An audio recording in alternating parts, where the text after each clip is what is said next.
મુખ્યમંત્રી ભૂપેન્દ્ર પટેલના હસ્તે ધંધુકા વિધાનસભા ક્ષેત્રના વિકાસ પ્રકલ્પોનું લોકાર્પણ અને ખાતમુહૂર્ત કરવામાં આવ્યું। મુખ્યમંત્રી ભૂપેન્દ્ર પટેલે પદ્મશ્રી જોરાવરસિંહ જાદવના લોકકલા સંગ્રહાલય વિરાસતને ખુલ્લું મૂક્યું।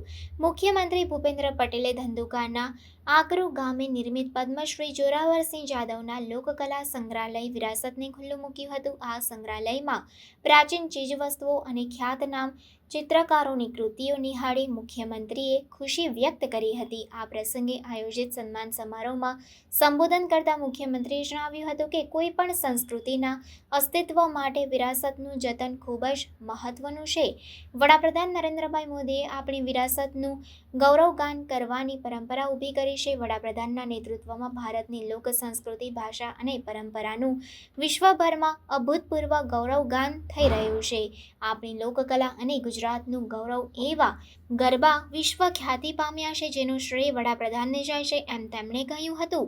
આજના કાર્યક્રમને સંસ્કૃતિના ગૌરવગાનનો અવસર ગણાવી મુખ્યમંત્રીએ સંસ્કૃતિના જતન માટેના 60 વર્ષના પુરુષાર્થ તથા વિરાસત સંગ્રહાલયના નિર્માણ બદલ પદ્મશ્રી જોરાવરસિંહ જાદવ અને તેમના સમગ્ર પરિવારને અભિનંદન પાઠવ્યા હતા। વડાપ્રધાને આપેલા પ્રણમાંથી એક વિરાસતનું ગૌરવ છે।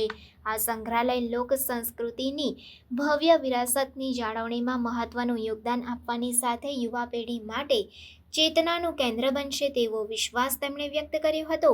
સન્માન સમારોહમાં સાંસદ દેવુસિંહ ચૌહાણ, ચંદુભાઈ શિહોરી, પૂર્વ મંત્રી ભૂપેન્દ્રસિંહ ચુડાસમા, ધારાસભ્ય કાળુસિંહ ડાભી, કિરીટસિંહ ડાભી તેમજ સામાજિક રાજकीय આગેવાનો તથા આમંત્રિતો ઉપસ્થિત રહ્યા હતા।